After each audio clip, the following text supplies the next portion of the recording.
Good afternoon. Today is January 12th, 2026. The council briefing meeting will come to order. The time is 2:02. Will the clerk please call the roll? Councilmember Juarez, Councilmember Kettle, Councilmember Lynn, Here. Councilmember Rink, Present. Councilmember Rivera, Present. Councilmember Salka, Councilmember Strauss, Present. and Councilmember Foster. Council President Hollingsworth. Present. 7 present. And could you take that roll call? Can you repeat Councilmember Foster's on roll call one more time? Yes, please. Councilmember Foster. Here. Okay, 8 present. And let the record reflect, Councilmember Juarez is excused until she arrives. Good afternoon, colleagues. This is our first, it's not our first meeting of the year, but it's our first council briefing of the year, and it's so great to see you all here today. So if there's no objections, the minutes of the December 15th, 2025 will be adopted. Hearing none, the minutes are adopted. President's report on the President's we have no presentations or proclamations for signatures today, but we will go over the process for proclamations and letters shortly. We do not have any executive sessions scheduled as well. On tomorrow's City Council agenda, we do have one piece of legislation from the Land Use Committee relating to the floodplain 10th extension. And that information, you will all, I believe you all are starting to get that information about the floodplain. It's something that we passed out of committee, of Land Use Committee. And so want to talk about the signing of letters and proclamations. Nothing has changed, but I know that we do have some new staff and new council members, so just wanted to make sure that there's no letters or proclamations, but I want to remind everyone that if you receive a letter or proclamation from outside the city, from the executive or anyone else, that it's important to ask if anyone else has received it and whether the sender wants collective action by committee or full council. Getting a signature from full council body can only happen in a meeting a session, whether it's this open session or the council meetings as well. We're going to use council briefing to take up letters or proclamations that you may have received individually or offer the opportunity for people to raise topics. And then we can decide in an open session whether we want to join onto the letter or the proclamation with our signature. Our office is going to be sending out a comprehensive guideline for proclamations and letters, including internal deadlines, and you will get that by the end of the day. It's the same as last year, but just want to make sure that we're elevating that to you all. And if you have any questions, please talk to the deputy clerk or the legislative legal counsel if you have further questions about policy or information as well. So, preview of city council actions in regional committees. We're going to begin our next discussion of the preview of city council actions in council regional committees. The order of discussion is established by the rotated roll call for city council meetings, which is designated alphabetically by last name with the council president called. I know last year we did it through roll call, and sometimes we were popcorning it around. We'll do roll call today, but I think it'd be easier oftentimes just to go to our left if anyone has any disagreements with that. Awesome. So I will start with my left today, if that's okay. We're in Seattle, so I can go to the left, right? No, I'm just playing. But today, if anyone has any objections with that, is that okay that we go in that order like that, just to make it easier? Awesome. Okay, so we are going, now this also, you're going to give updates about your committee. If there are any updates, also please take this time to discuss anything that has happened. I know a lot of people put out statements last week regarding some of the federal stuff that's going on. Please take this time if you wish to discuss those as well individually. So I will go ahead and pass off to Councilmember Strauss. Thank you, Council President. Back to the way of doing business at council briefing of the olden times, where we would literally just go around this table, and so whoever sat where Councilmember Kettle is would usually go first, and so it was always interesting to see who would choose to go to sit over there or sit over here. But I kind of like this. We're just going to kind of pass it off to each other. Just in brief, the actions that we saw from federal agents over this last week is completely un-American in my opinion. I don't need to spend much more time right now. I know that there's continuing work that we are doing to make sure that our municipality is strong and working for Seattleites no matter what is happening in the rest of our country. So We've made a lot of budget investments last year. We're going to see those things implemented this year. There are things that are within our control, and I know that we are doing the best of our abilities. But for those things that we can't control, I will just say it was un-American, in my opinion.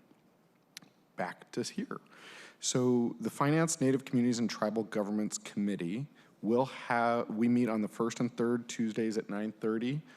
Our next committee meeting is next Tuesday, January 20th. This is the day after Martin Luther King Jr. Day, and it is right before Association Washington City's Board of Directors meeting that starts at noon. So we will have a very efficient meeting, which is why I want to start talking about the one piece of legislation that we have today, since we don't have council briefing next week. The background is that last year, well, let me just start at the end, and then we'll go back to the beginning. The Seattle Social Housing Program Authority needs to have a memorandum of understanding with the City of Seattle, as the City of Seattle is the entity that collects the tax revenue, and the Social Housing Authority is the one implementing this revenue, or taking this revenue. So just a little bit of background. This is an agreement that was formalized between the City of Seattle and the social housing developer. This is something that I was tracking throughout the mayoral transition as the finance director reports to my committee. This is in addition to and different than the loan that we passed last year. And so as we as the city will collect the tax revenue, we have to have a legal document that says how we will pass it through. Just as a reminder, Prop 1A was passed by voters last February, and so that means that tax collection started on January 1st of this year. And so, collection was occurring, and now we are able to expend those dollars. And so, no, that's correct. The first collections of the tax revenue begin this month. And so this money is collected by the City of Seattle, and then the agreement sets out how and when the money will be transferred to the social housing developer. Last year, we passed a loan, a $2 million loan that I sponsored to get the Seattle social housing developer up and running. That bridge loan helped them hit the ground running so that they were able to take on this new funding this year. And the legislation we'll discuss in my committee next month allows for the tax revenue as it is collected to be disposed of to social housing developer. The reason that this is timely, so to get to this agreement, lawyers from the city and lawyers from the authority all sat down together and came up with this agreement, which is why there is not an opportunity to amend this agreement unless we want to send it back to the beginning, which I strongly discourage, because right now we are in a very tight window, and this is why I started working on this last November and December, because we saw this very tight window approaching, which is that we will have the first opportunity.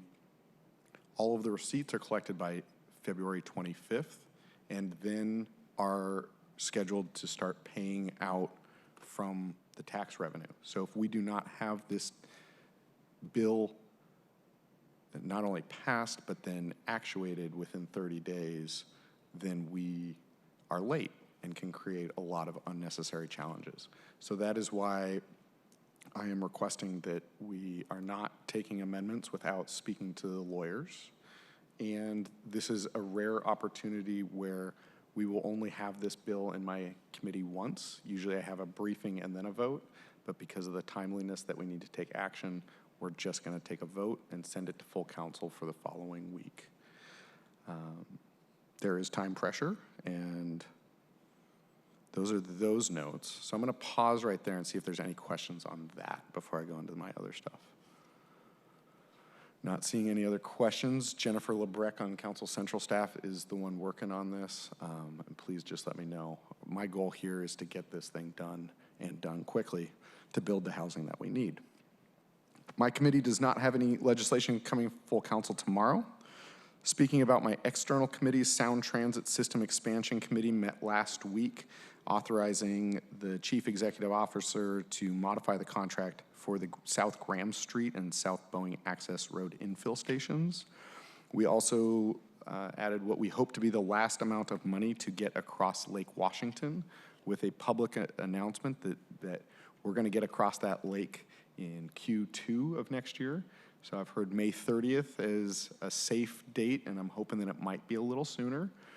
We are in pre-revenue service across the lake right now, which is a really important milestone to hit before we can start running trains in full revenue service.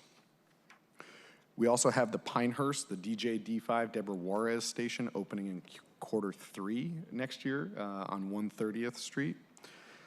As well as the Sound Transit Board of Directors will be meeting next Thursday, January 22nd. For Association of Washington Cities, where Councilmember Rivera and I are both board chairs, we will be at a board meeting and city action days next week. I realized as I was talking to Councilmember Foster this weekend that we haven't done the same push that we did last year to get council members down to city action days. It's happening a little bit sooner than it did last year. If any of you are able to make it, even for a day or half a day next week, last year, City of Seattle had the best and highest participation in Association of Washington Cities Action Days in over a decade. And so let's keep it up.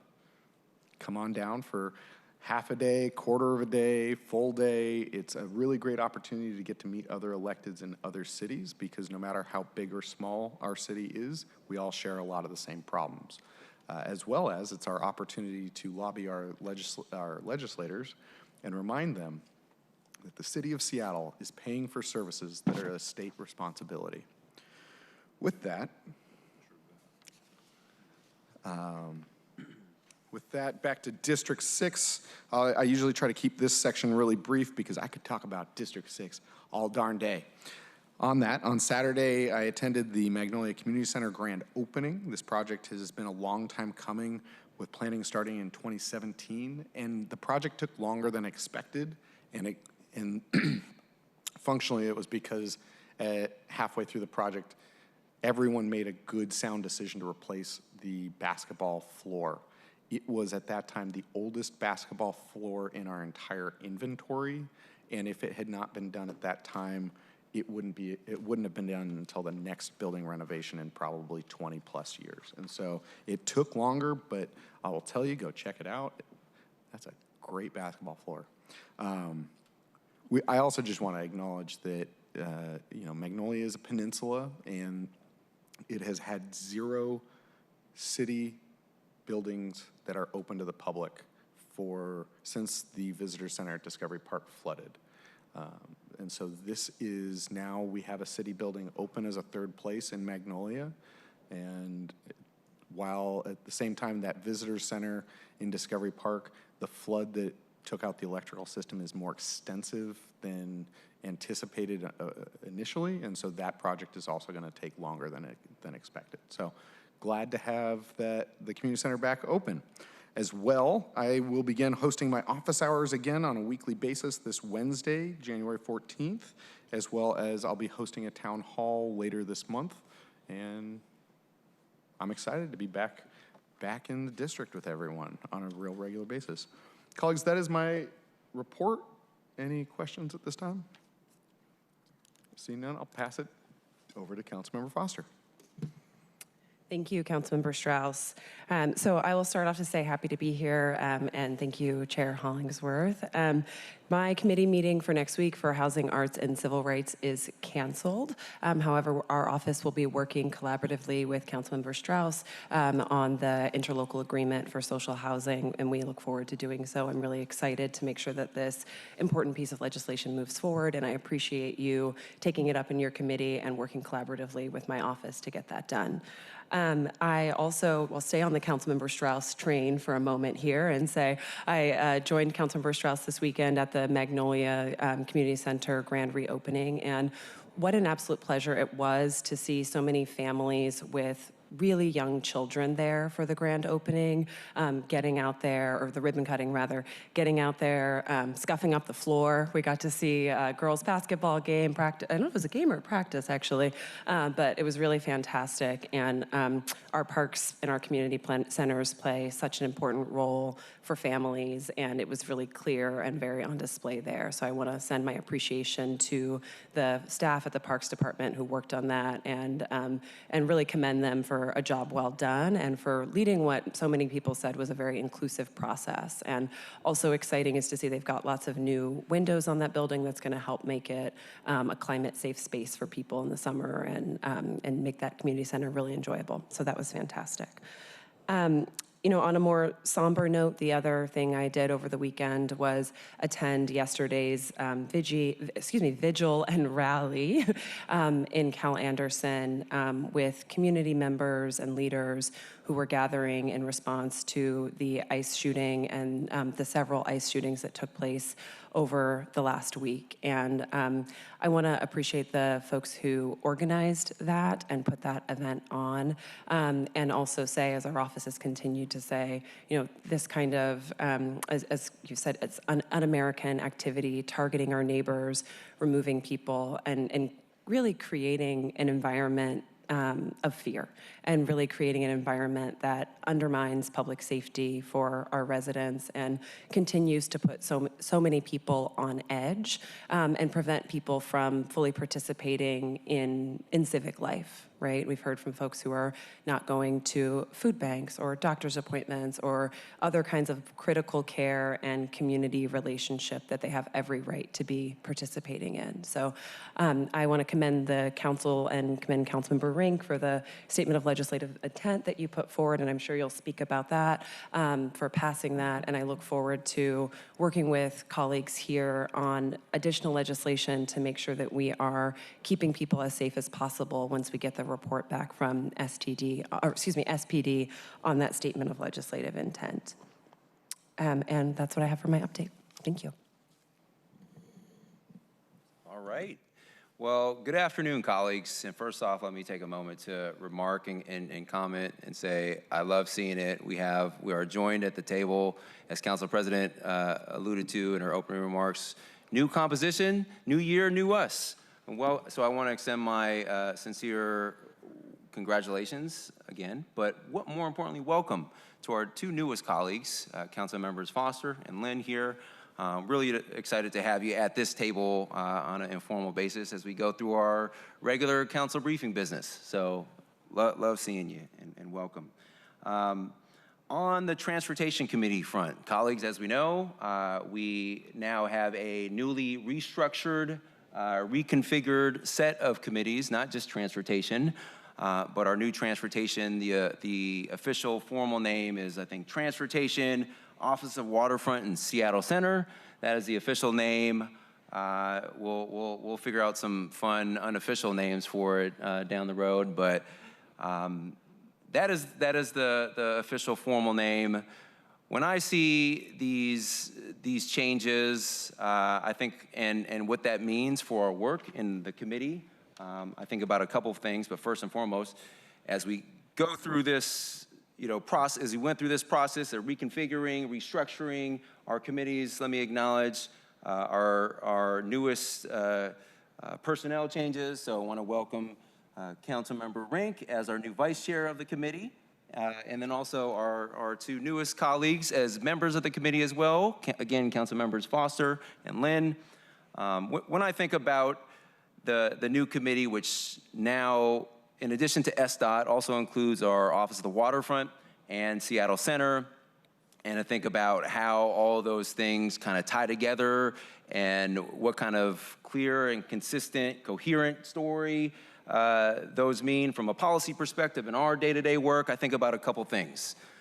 First and foremost, I think about safety, and more specifically, not just safety as in public safety or community safety initiatives more broadly. I'm thinking more specifically about road safety, traffic safety. So safety is very top of mind for me as committee chair. Next thing I think about, of course, is transportation.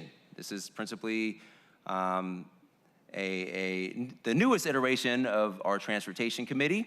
So I think about transportation. I also think about to tie in and pick up the mission of our waterfront and some of the ongoing maintenance and operational responsibilities for Seattle Center. I think about engineering projects, and because of the Seattle Center, the waterfront's prominent role in ensuring we have a very successful, vibrant, safe, and welcoming World Cups later this year. I think about sports and experiences. So together those things, I think at a high level, those constructs are going to be, I anticipate, the crux of the committee's work the coming years, and the basis for us to continue to do great work in the committee. Because, recall, colleagues, the very first things that I said, safety first. And because of that, which is a good segue into our committee agenda, which is still being finalized, but I'll tell you, spoiler alert, what it is, because we have our very first meeting coming up of the year on Thursday morning. Because safety first, our very first agenda item, I've invited the Seattle Department of Transportation to come in and report out on the current state of our safety initiatives across the city, traffic safety initiatives. I more specifically asked them to discuss three things. First and foremost, come in and report out more broadly, more from a holistic perspective on the overall state of our traffic safety efforts. The second thing I've asked them to do is come and talk about our current progress against our very ambitious Vision Zero goals, which you all know, of course, is our initiative to ultimately achieve 0 deaths and serious injuries on our roads by 2030. So let's talk about progress against our goals. And the third and final thing, probably the most important thing, is to talk about some of the impediments to success. What are some of the barriers, systemic barriers or challenges that we face as a city, as a region, because it's not just the city responsibility, but what are some of the systemic challenges and impediments to success? So against that backdrop, and for the reasons I mentioned earlier, that is going to be agenda item 1, intentionally so. And then we have some other important carryover items from our, I believe, December, what used to be called our Transportation Committee meeting, which include, I think, a sky bridge permit, maybe a vacation in there as well, but basically the carryover items from our very last formally called Transportation Committee. So an important first committee we have ahead, and that's coming again on Thursday. Really looking forward to that. On the regional committee front, I've already had a number of regional committees in this very short, less than a week since we passed and authorized our new committee structure, internal and external. But I'll just focus for a moment on our Levy Oversight Committee. We most recently met last Tuesday. Great meeting as a committee. The committee is currently focused on formation and governance, and more specifically, it is finalizing its bylaws, how it's going to operate, and I anticipate that will carry over into next month's meeting as well. So more exciting developments to come. That is what I have from an internal city committee perspective, and then also a regional committee perspective as well. I should also note on, from a community front, we all do a lot of things all the time. So what I'm about to say isn't intended to be an exhaustive list by any means of, some of the things we've been up to or, in the hopper for in-district focus. But all this to say, last Friday night was a big event for District 1, a series of events in District 1, and I want to extend my gratitude to Council President Hollingsworth for joining me at one of those, and Councilmember Lynn for joining me at the other, Prep Sports. So was honored to present a proclamation together with Council President to honor Regina, who unexpectedly passed away. But Regina was a Chief Sealth International High School legend. Her jersey number 34, I think, was retired by the school a couple years ago. UW basketball star, just a local legend, just so active in our community in so many ways. Mother, cousin, daughter, but Regina Rogers Wright unexpectedly passed away recently, so it was honored to honor her lasting legacy with the team and with the community, and more importantly, her family at that event. Thank you again, Council President. It meant a lot to my constituents, and especially meant a lot to the family, so thank you for joining me. Councilmember Lynn, thank you as well for joining me.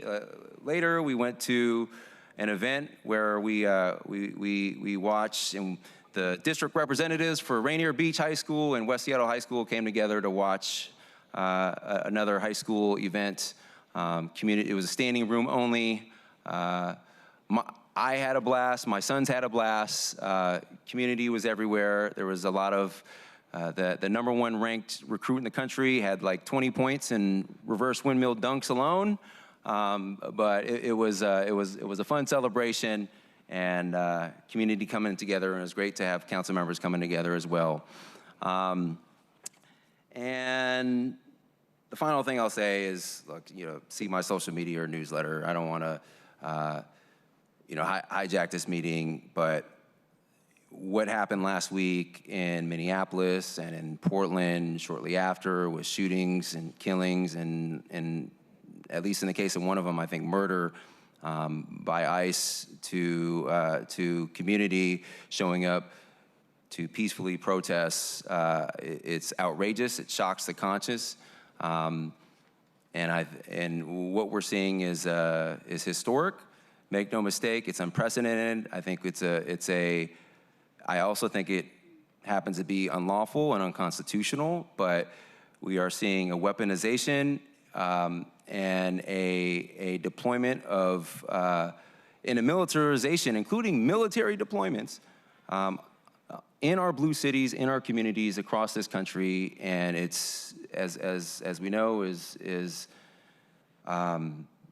people are concerned, people are scared, people are traumatized and terrified of what's coming next.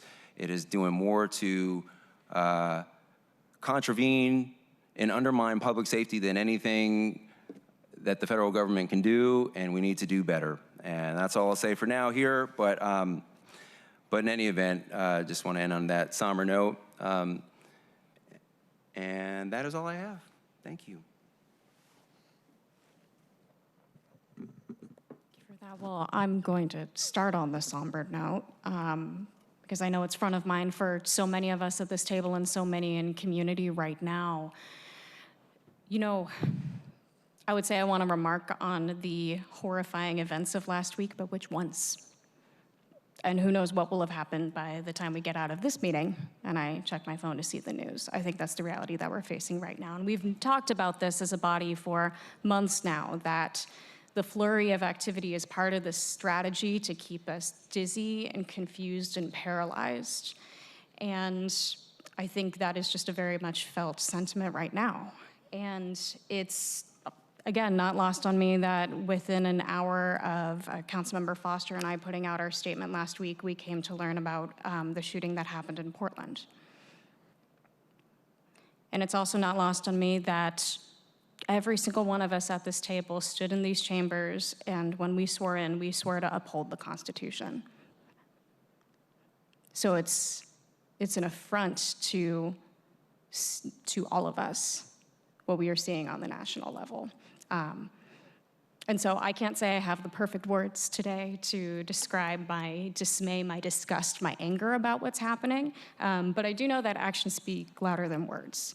And I'm going to remain focused on action. I know over the past year we've worked diligently as a body, and I know we will work this year as a body to take up action to protect our residents. And so I'll be putting out a newsletter today just for any of the public listening in kind of a recap of what we were up to last year, from our work in federal committee to the Welcoming City resolution, the new funding going through OIRA that will expand services to our immigrant neighbors. And as was mentioned earlier, we have this statement of legislative intent intent. That thank you, colleagues, for supporting in the budget process. And I've begun discussion with Public Safety Chair Kettle on opportunities to ensure that we can have that statement of legislative intent from SPD heard in committee so we can have that dialogue. I do want to highlight one piece related to the state level in terms of action that I hope we can all be monitoring in this state legislative session. The session began today. My office is tracking two pieces of legislation. The first is Senate Bill 5855, which would prohibit law enforcement officers from wearing masks and other face coverings while interacting with the public unless the ICE agent is undercover or using protective safety gear. And then also monitoring Senate Bill 5906, which would reinforce existing federal and state privacy laws while restricting how immigration enforcement can operate in schools, hospitals, childcare facilities, colleges, and election offices. Both bills are being heard in the legislature actually this week. And so we'll be closely monitoring those.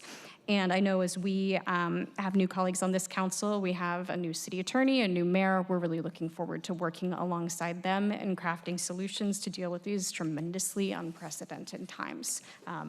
But I know we're going to be focused on action. And again, colleagues, really looking forward to working with you this year to do our part to keep our residents safe. By way of some committee updates, we'll be sending out a notice later today, but we will not be holding our meeting of the Human Services, Labor, and Economic Development Committee meeting this week. We are in the process of developing our annual work plan and working with the Wilson administration in shaping the agenda for the year, especially with new leadership coming into the departments. I will be serving on the KCRHA Governing Committee by way of regional committees for this year, and we're continuing to monitor the COC situation. Thank you all for your engagement on this issue. We know that the continuum of care funding is tremendously important for keeping folks housed, and so we'll continue to provide updates on that.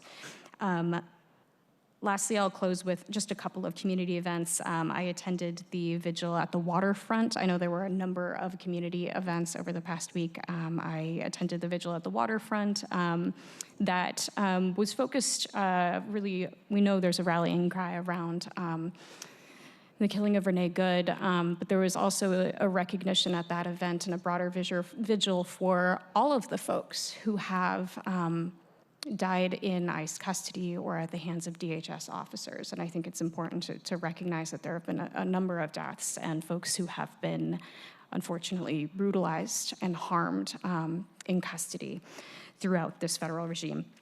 And lastly, I'll close by saying this week, my team will be visiting with the Somali Community Services of Seattle.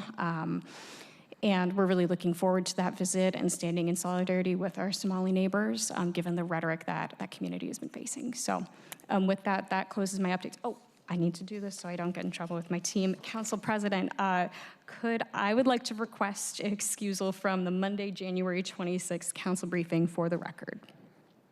Are there any objections? Seeing none, you are excused. Thank you, Council President. And those are all my updates. Happy to answer any questions. Hello, colleagues. This sounds especially loud to me today, Sue. Well, first of all, thank you, Council President Hollingsworth, for bringing up and giving us an opportunity to discuss and really allow us to show unity, what I believe to be a united front around the disgusting and unconscionable, cruel actions by ICE, the killing of Renee Good in Minneapolis, and the shootings in Portland, and of course the arrests here in Seattle. This is not the United States we deserve. To have bands of masked armed zealots snatching people off the street is deeply wrong and shameful.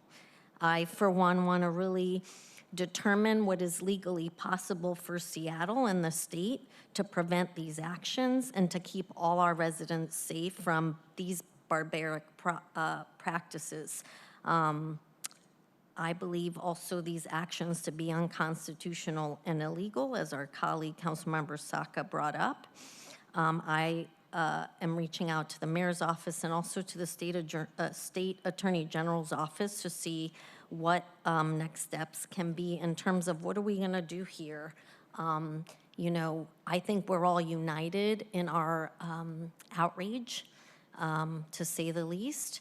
And also I know that there are legal things that we're able to do and not do, unfortunately, in trying to prevent these ICE actions here in Seattle. And so I want to educate myself and really reach out and see what can we do legally, because I do think these actions are unconstitutional. And I think, you know, if we are going to think about suing the federal government, we've issued not issued, but we've brought the state attorney general and our past city attorney actually as well brought actions against the federal administration. Is that something we can do related to these ICE actions here in Seattle? I want to know. So I will be reaching out and hoping to work with all of you once we determine what is actually actionable. Because the last thing I want to do is, you know, we can say how we feel, and we should, in supporting our constituents,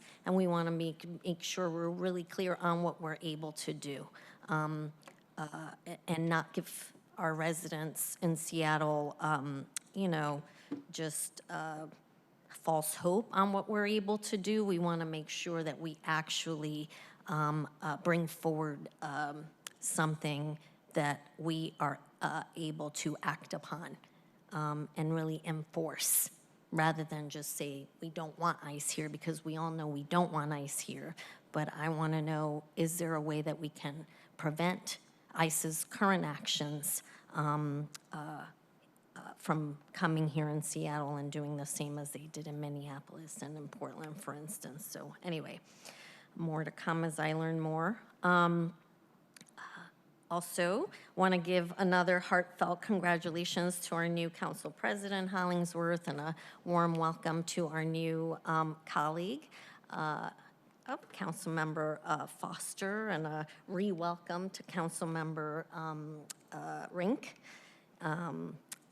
Really excited to working with you all moving forward. Colleagues, also, I wanted to say that I am very saddened and really dismayed to hear about the anti-Semitic act and hate act in Mississippi at the synagogue there, Beth Israel, which destroyed 2 Torahs. That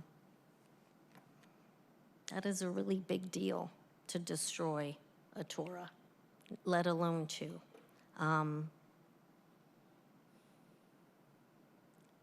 This is hard for me, as you know. My family is Jewish. We practice at Beth Am here in Seattle. This is not okay. And I am so dismayed about the anti-Semitism that we're seeing across the country. So wanted to mention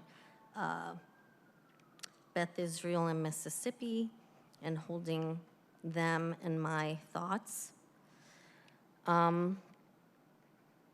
On a different note, I had the opportunity over my personal vacation to visit the sister city that is assigned to me, which is Beersheba in Israel, and got to meet with a city council member in Beersheba. It was a really meaningful experience. I also got to sit in and attend a climate conference that they were having, which was really a meaningful experience for me, to hear about how climate is impacting their community. Beersheba is in the south of Israel, so close to the desert. Climate is really impacting their ability to grow food. And actually an award was given to a scientist and also who's also a farmer who was working on mitigating for the destruction of crops due to climate change. And some things that he was able to implement has been able to reduce the destruction of crops from 50% to 5%. So that was a big deal. So all this to say, you know, climate is something that the whole world obviously is experiencing. It's really interesting to hear how other countries are dealing with climate change. And I think there's a lot that we can be doing here in the United States, and in particular Seattle and Washington State. So I look forward to learning more on what Washington State is doing. And I will say that I'm a little dismayed in Washington State. I feel like our hearts are in the right place, and from an implementation standpoint, we can be doing a lot more.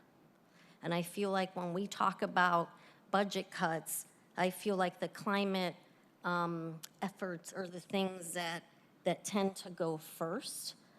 And that is of concern to me, because if we don't take action now, this is, as you all know, going to have significant long-term impacts. So, as a mother, I want to leave the planet in a better place for my kids and all our kids collectively. And so this is something that I've been really thinking about more recently, and something that I'm going to be looking into in terms of, what can we do here in Seattle and in Washington State to really support and put our money where our mouth is in terms of these climate impacts. So anyway, just wanted to say I had the opportunity to do that. And, we don't always have an opportunity to visit our sister cities. Obviously, we don't have funding for that. And I feel really privileged to have had the opportunity to go on a personal note. And while I was there, it really was important to me to take, since I was going to be there, this opportunity to visit our sister city. So that was really meaningful to me, as I said earlier. In terms of committee work, I have meetings set up with, in terms of the committee work, we have our first Libraries, Education, and Neighborhoods Committee meeting this Wednesday at 9:30 a.m. We're going to be having a Seattle Public Libraries come and present an overview of the libraries. We had an overview a couple years ago. I can't believe it's been a couple years since I've been here, but this is going to be a refresh, since we're going to be looking at a levy renewal this year. And so, I welcome anyone to participate, to come if you want to hear just an overview of the libraries in preparation for the work that's to come.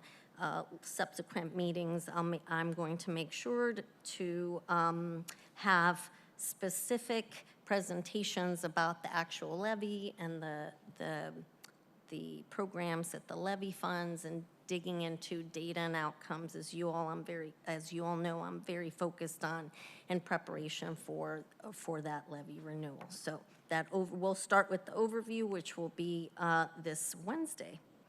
I just want to say, I also, in welcoming new folks, I know we have a new mayor, and I'm really looking forward to meeting with folks in her administration. I've met with some folks already. I feel really lucky to have worked in the past with some of the folks that she's brought on board. And so that is very, on a personal note, exciting for me. And look forward to working with her administration on our shared priorities. I know they care about a lot of things that that are our priorities for us, not the least of which are the ICE actions that we're seeing. So I know there's a lot of opportunities for working together, and I am looking forward to that. So with that, the last thing I'll say is, as Councilmember Strauss pointed out, we're going to be attending the Association of Washington Cities Board meeting and City Action Days. I will say, I know it is hard to take the time to go all the way to Olympia and meet with legislators, but we don't have to wait for do that just on City Action Days. You can pick up the phone, have Teams calls with legislators in Olympia, and also you can participate throughout this session. As you all know, they take a lot of public comment online, and that is available to us as well. So I wanted to remind us that we could do that as well, because I know it's hard to get down there. So just wanted to give that as another option as well. So with that, unless anyone has any questions, I want to turn it over to my colleague, Councilmember Lynn. Thank you, Councilmember Rivera. Thank you, everybody. Just want to follow on to a few of the things you were talking about. I want to give my words of sympathy to the Jewish community, particularly in Mississippi, but across the country, that because we know these attacks and this hate is not isolated.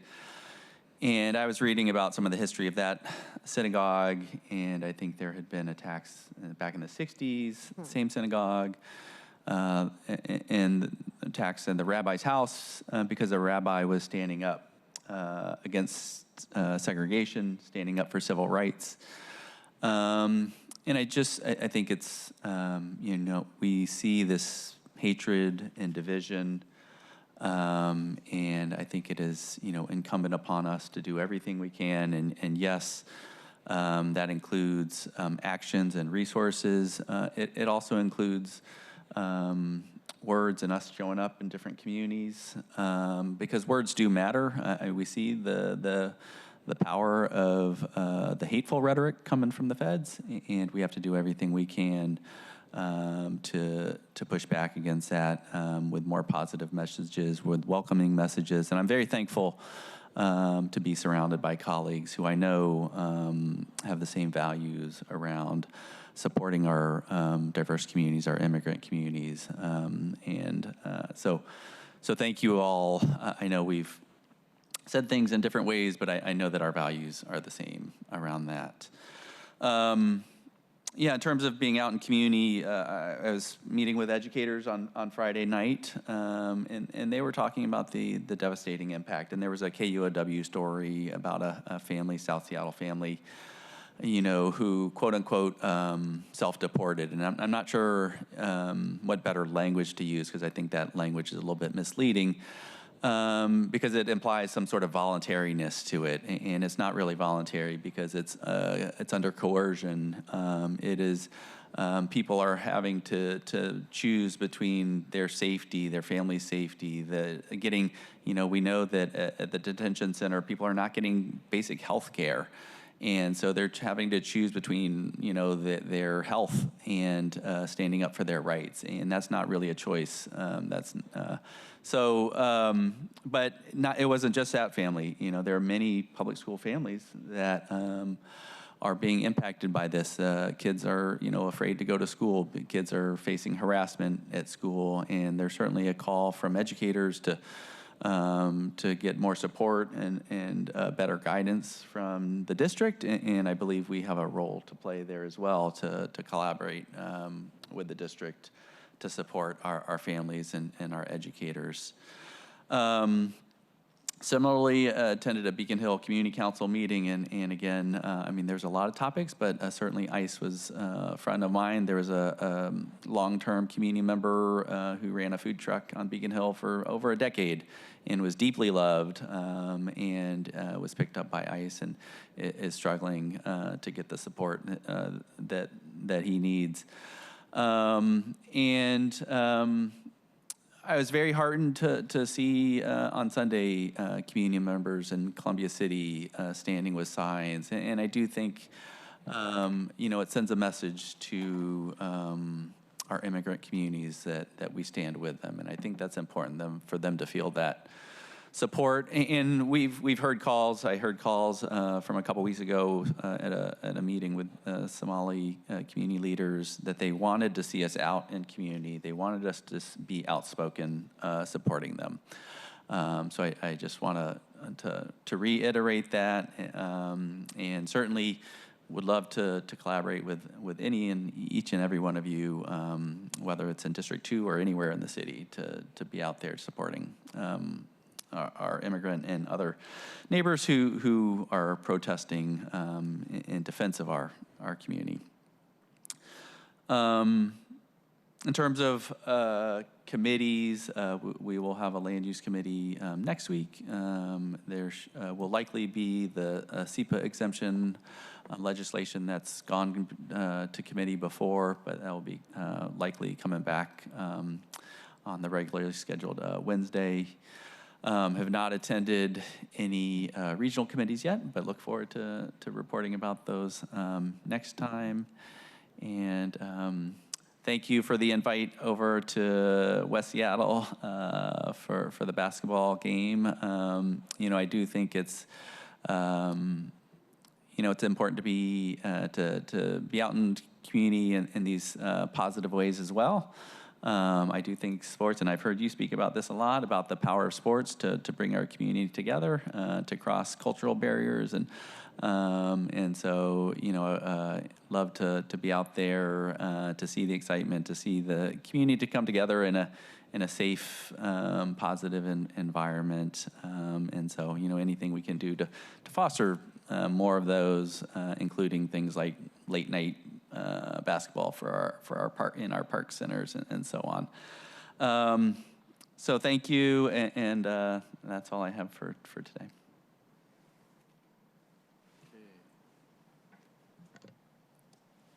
Thank you, Councilmember Lynn. First, I want to say congrats to Council President Hollingsworth. Congratulations to you, but also to Council Members Rink, Lynn, and Foster on your election victories, and also to Mayor Wilson and City Attorney Evans.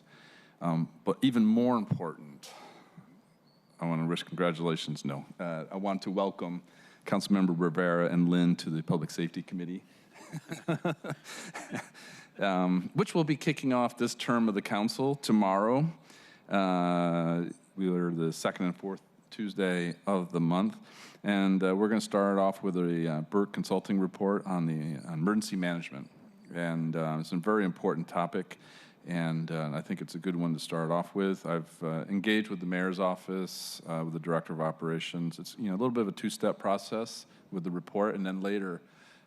Quarter two most likely, but later in the year, working with the mayor's team and OEM in terms of like next steps and identifying and then moving forward.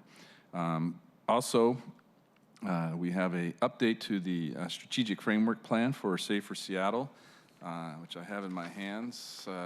2 pillars have been added. It's been some adjustments from those 6 pillars, but I will note, in terms of engaging on public safety over the last 2 years, you start working the issues, and as you dig deeper, you start learning new things and identifying areas to work, which led to the 2 new pillars. One is addressing the seam between public safety and public health and housing and human services. So I look forward to working with my colleagues who chair those committees. Very important, and we've already been working this partly with the LEAD program in terms of with the care department and so forth. And then also important, gun violence reduction, prevention, and community safety, another area of overlap and a seam that we're working.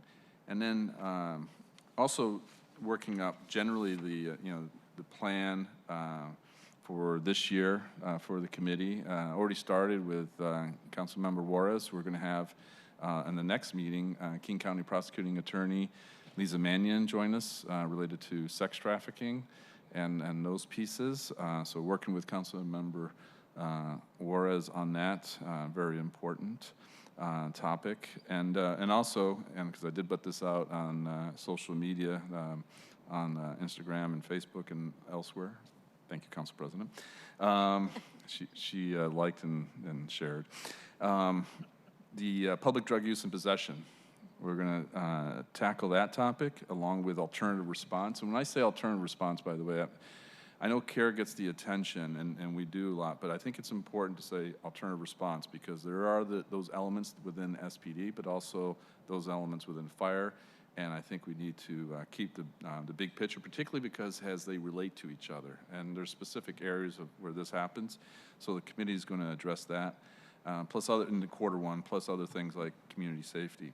So that is Public Safety Committee. Again, kicking off this term of the council tomorrow morning.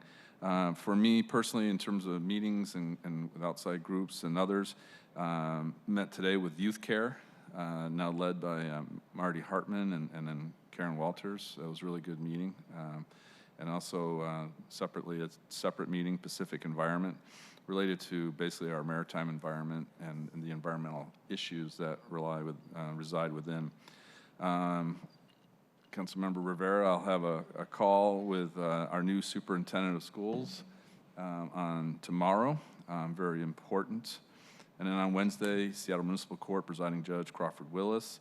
And then we have a turnover at Seattle Center in district, and I serve on the committee too, with outgoing Director Foster, interim Director Winston, and also, for those that don't know, former council member Johnson is now with the Seattle Center Foundation. Very important. And then I met with City Attorney Evans last week, but be meeting with her team also on Wednesday. And then, Thursday, OPCD, related to the Downtown Regional Center plans that OPCD is working. Next week, different issues like meetings on issues like violence reduction programs, health through housing initiative, and then also the Port of Seattle. Separate from that, really quickly, I just wanted to note, I've taken myself out of the signing of letters world, but I do support social housing, seen with the bridge loan last year, but also with the amendments in the comp plan and our letter to OIR. So I will be doing a companion piece to show my support generally to social housing. As I've said many times, I do support social housing. I do have some concerns about governance, and I would have preferred a different alternative funding measure, but it's really important. This is one reason why we had the amendment on our SHIP, the Seattle Housing Investment Plan, to not just look at OH and affordable housing, but also look at permanent supportive housing on one end and also social housing, and see how that impacts the strategies and way aheads that OH does. So looking forward to that. Also want to note, as my district also covers parts of Magnolia, very excited for the Magnolia Community Center. And up next, the Queen Anne Community Center, which is also now the very oldest community center in the city. So we'll be working with parks on that. But yeah, this is an example where partnership, working the issues related to Magnolia, they get 2 council members, not just 1. I don't think that's replicated anywhere else, right, Councilmember Strauss? The other area of our city is in the south, and I might even get this wrong, being from North Seattle, the South Central District around Judkins Park. There is another area where the folks who redrew the lines and gerrymandered our districts in inappropriate ways created a lack of consistency, as is also seen here in the downtown area. Thank you. But we have to wait till the next census. We're not going to do any mid-census modifications. Texas. Thank you. 3, back to more serious. I just wanted to echo Councilmember Rivera's remarks related to Beth Israel Congregation Temple in Jackson, Mississippi. They've just arrested the person responsible for this, turned in by his father, and for a very good reason. And it was the site that was bombed in 1967 by the Ku Klux Klan. Very important to state our support, which is something, a meeting with, which is something I've been doing here in Seattle with Greater Seattle organizations. The last thing, just to close on federal law enforcement, I wanted to say federal law enforcement and National Guard. I will be speaking to this as part of my chair comments tomorrow morning. I'll quickly note on National Guard, the Supreme Court decision doesn't necessarily settle this because it was related to regular forces, which the administration was saying was various federal law enforcement. But that came out to really mean armed forces. So, okay, National Guard is not, available, but I wouldn't hesitate to think that the Trump administration could see and could plan on active duty armed forces instead. And I think we should be keeping our mind on that and thinking about that, because some people, I believe, just said, oh, Supreme Court decision, okay, we're done with that. No, we're not. I had my statement on what happened in Minneapolis, and it goes to some of the pieces that I've been speaking to include from last year. And again, I will speak to this tomorrow in committee. But building on that, yes, working with my colleague from our select committee to work and follow up on the SLY related to these pieces, which I'm already kind of working already, and will continue to work moving forward. And I just wanted to close because I think this is good to be reminded of too. And I was just reviewing my notes from the 12th of August last year that, if the federal government really wants to help us, particularly in the area of public safety, they should intercept the flow of guns and drugs into our city, primarily along I-5, but also I-90. They should support the recruitment and hiring of sworn officers like our Washington State program that was signed by Governor Ferguson, supporting our firefighters and their staffing and equipment needs that are so important in disasters across state lines. We saw that when we've helped out in California, like the LA wildfires, which in turn really support emergency preparedness by ensuring FEMA is well supported and not hollowed out as it's been doing over the past year. And be a partner in creating alternative response capabilities to support public safety, particularly as it connects to public health. The federal government really wants to help, and I recognize our president and administration sadly is not really working these pieces because they have their own agenda. This is how they can. And I think we should be beating the drum on these pieces because what's important is for the citizens of our city, our county, our state, and our country to understand these elements and these arguments and then show that what is happening with this administration is just simply wrong. And I'm encouraged because I do have exposure to the MAGA world, and the reaction by some was surprisingly strong in terms of what happened in Minneapolis. So that gives me hope in the sense of those that are right of center who may be MAGA supporters are reconsidering based on what happened in Minneapolis. And so with all that said, thank you, Council President, and over to you. Awesome. Thank you, colleagues, for those updates. I'll jump into mine super quick. Governance, utilities, I'm almost at Technology Committee. We do have, but it's the Governance and Utilities Committee will be on February 12th at 9:30, the second Thursdays of every month. We don't have any upcoming legislation or current agenda items, but we will be going over those. We had last week the Regional Water Quality Committee, and we set the agenda and work plan. I do want to take this time just to send a really big thank you to Chair Balducci, who has been shepherding this work, and it's just phenomenal.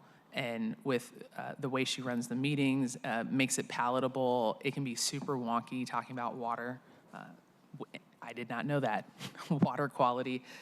So she has just made the work fun and engaging and easy for us to understand.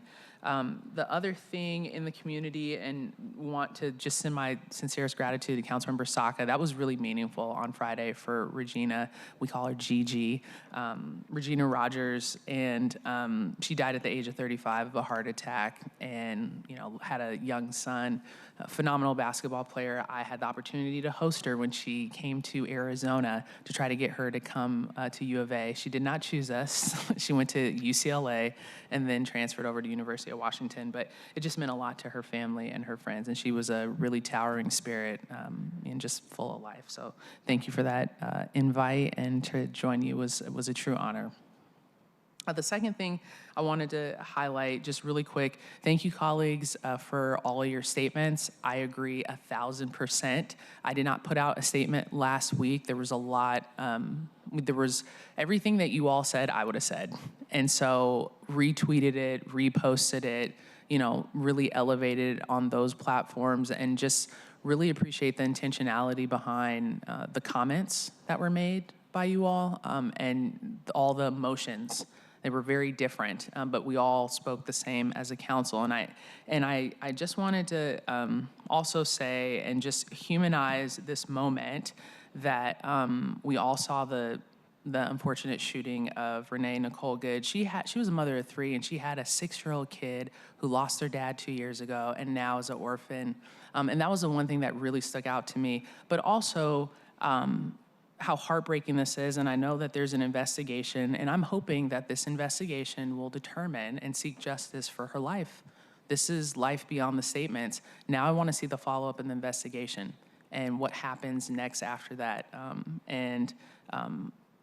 people who, and understanding that no one is above the law, even people that enforce that as well. And I know that the people that served in our military armed forces, you all fought for that Constitution and know how you will always uphold that and the values that you talk about. So beyond the statements, first off, I want people to know their rights. In our newsletter, we have a thing called the Other Washington, which this week and on social media, for people who's not signed up to my newsletter, they will get information regarding their rights. I know council has taken a number of budget actions. Thank you, Councilmember Strauss, for your leadership on that, and council members for sponsoring bills and shepherding that through to fund our Office of Immigrant and Refugees Affairs. And Director Hamdi Mohammed has been phenomenal, boots on the ground, connecting with communities, making sure people have resources. She's just been a trooper and, taking on a lot during this tumultuous time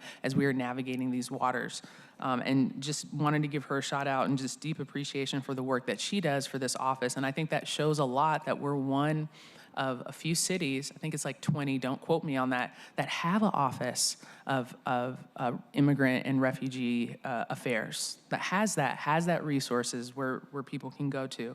So I look forward to working with all executive levels, our mayor's office and our city attorney to show the legal levers that we have on that. Also, last but not least, I had the opportunity to join some of the members at Garfield High School this weekend on Saturday called Reclaiming the Village. And it's important to know that there's been a ton of gun violence, especially in the Central District and also in the South End and Councilmember Lynn's district. And so Reclaiming the Village with Dr. Hart, the principal at Garfield, knock on wood, there was not one school shooting last year that happened. But it does not go unnoticed that, those were happening often. My first year in office. And so that conversation, those are going to be hard to have and just trying to figure out resources to that community. And I know you all support a lot of the gun violence prevention work for kids and making sure our youth are resourced. So thank you all. That is all that I have for this. Councilmember Rivera, you are recognized. Thank you, Council President. I just wanted to say that I just saw that Minnesota and Illinois sued the Trump administration over these ICE deployments. The state and city officials in Minnesota and Illinois filed federal lawsuits against the Trump administration on Monday, claiming that the mass deportation of immigration agents to the Minneapolis and Chicago regions violated the U.S. Constitution and infringed on states' rights. So this is what I'm talking about, and this is the kind of action that I want to see, and I want us as well to be engaged in. So thank you, Council President, for letting me give this update. I think it was important in the context of what we all discussed, and this is what I think we're all united in. So thank Absolutely. you. Thank you for that. I really appreciate that, Councilmember Rivera, as well. And it's good to hear that people are being held accountable. That is key. I will continue to say, praise will confuse the enemy. So you got to continue to stay positive. We got to send you to show up for our communities, make sure that they know that they're supported. I really appreciate all the peaceful protests that have happened around this city in showing that we are unified as a city and we can hold government accountable and that they can express their First Amendment rights. Last but not least, I wanted to throw out, so you all have a new gym at Magnolia, and you said old floor, the best gym in the country that was best to play at, but you all tore it down in Oregon, was the old Mac Court. It had a little bit of give, and it had the best rims in the country, best shooting nights, and I had hops because that floor gave a give, and you could jump really, really high. I just wanted to throw that out there, and then you tore that down and built the new one, and that floor is really, really hard now, and I don't know what Oregon is doing.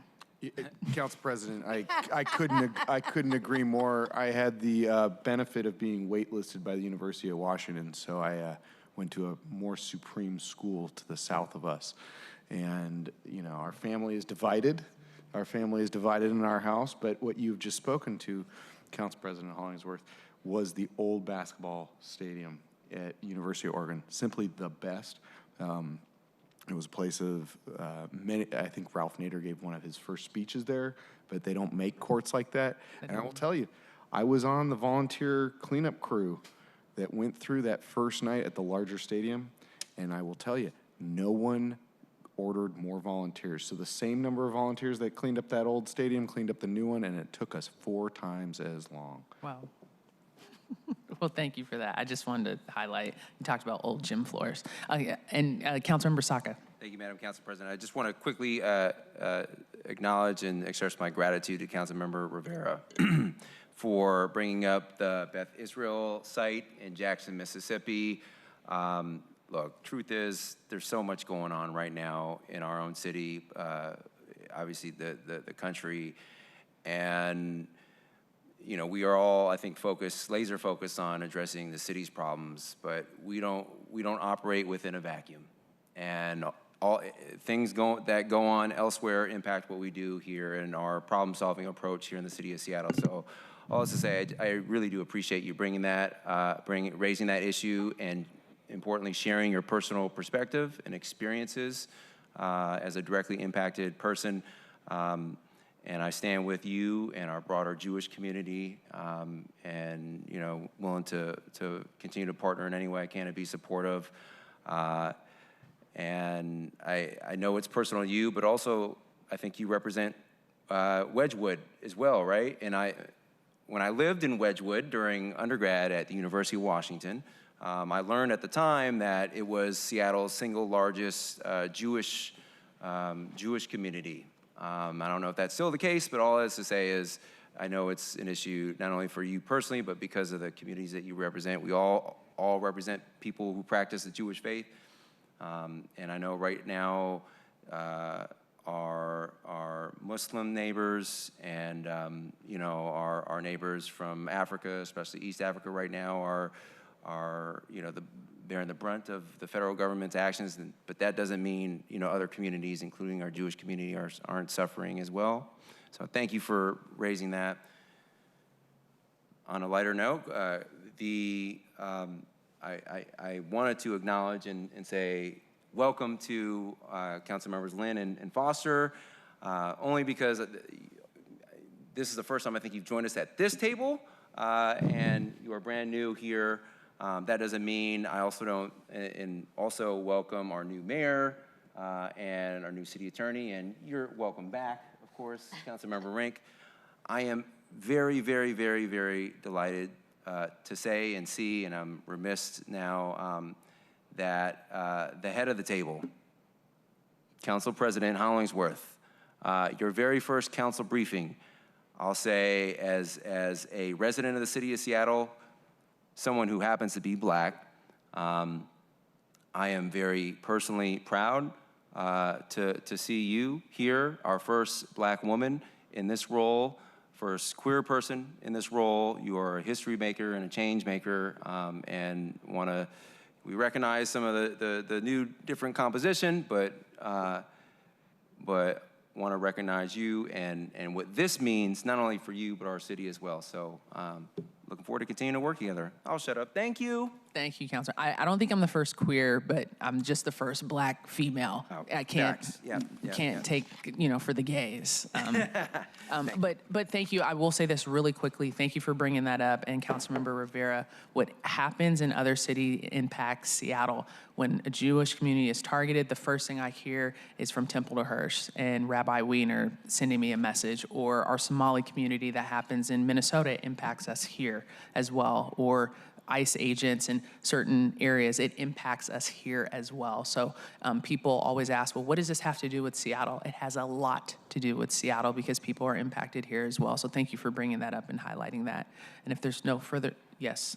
Thank you, Council President. Thank you, Councilmember Saka. I also want to recognize Councilmember Lynn because I think I have the majority of synagogues, temples in the city, but Councilmember Lynn has a number, as you have one as well, Council President. And, you know, I want to thank you for raising that because the Jewish population in this country, including in Seattle, is feeling very targeted. There is a lot of anti-Semitism. It's always been there. There's a resurgence of it, and we need to show our support, bottom line. There is no room for anti-Semitism in this country, period.